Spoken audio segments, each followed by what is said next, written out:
কেমন পুকুরে চাষ করবেন 3 ইঞ্চি সাইজের হাইফিট মাগুর মাছের পোনা এবং এটিকে কি খাদ্য খাওয়াবেন এবং কতদিনে বাজারজাত করবেন এবং বাজারে কেমন মূল্য এবং উন্নত জাতের চকলেট কালার হাইফিট মাগুর মাছের পোনা কোথা থেকে সংগ্রহ করবেন। আজকের ভিডিওতে মাগুর মাছ সম্পর্কে সম্পূর্ণ আলোচনা করার চেষ্টা করব ইনশাল্লাহ। পাশে থেকে পুরো ভিডিওটি লক্ষ্য করে দেখবেন। সম্মানিত মাছ চাষি ভাইয়েরা, আসসালামু আলাইকুম। আশা করি সকলে ভালো আছেন। ভিউয়ার্স, এই মুহূর্তে আমার ভিডিও স্ক্রিনে যে মাছগুলো লক্ষ্য করে দেখতে পাচ্ছেন, এটি হচ্ছে একটি 3 ইঞ্চি সাইজের হাইফিট মাগুর মাছের পোনা। এটি 1 কেজিতে ধরবে 200 থেকে 250 পিস।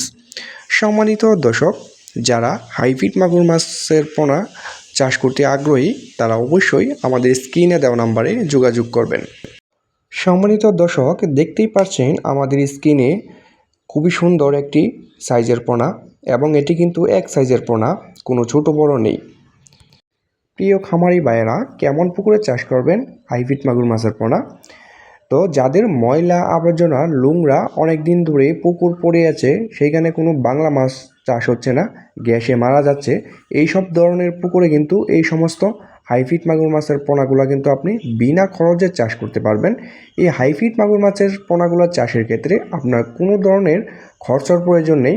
যেমন বাংলা অন্য মাছের ফিড খাওয়ানোর প্রয়োজন হয়, এটিকে আপনি কোনো ফিড খাবার খাওয়ানোর প্রয়োজন নেই। এটিকে আপনি খাওয়াতে পারবেন ময়লা আবর্জনা এবং নোংরা মরা মুরগি, মুরগির লিটার এবং মুরগির নাড়ি বুড়ি, পান্তা ভাত এবং পচা পান্তা ইত্যাদি। এই খাবার খাওয়াই কিন্তু এটি আপনি মাত্র 3 মাসে বাজারজাত করতে পারবেন এবং প্রত্যেকটা মাছের ওজন আনতে পারবেন 1 কেজি প্লাস। সম্মানিত দর্শক, এই মাছের পোনাগুলা কিন্তু আপনি ঘনত্বেও চাষ করা যায়। যেমন এটিকে আপনি প্রতি শতকে 500 পিস করে দিতে পারবেন। দর্শক, উন্নত জাতের এবং চকলেট কালার হাইফিট মাগুর মাছের পোনা সংগ্রহ করতে চাইলে অবশ্যই আমাদের স্ক্রিনে দেওয়া নাম্বারে যোগাযোগ করবেন। আমাদের হ্যাচারি থেকে কিন্তু নতুন বছরের সকল ধরনের হাইফিট এবং দেশি বিদেশি মাছের পোনা পাওয়া যায়। আপনারা চাইলে আমাদের কাছ থেকে যে কোনো সাইজের এবং যে কোনো পোনা আমাদের কাছ থেকে সংগ্রহ করতে পারেন একদম সাশ্রয়ী মূল্যে। দর্শক, ভিডিওটি আজকে এই পর্যন্ত শেষ। পরবর্তীতে ভিডিও দেখার জন্য সকলকেই আমন্ত্রণ রইল।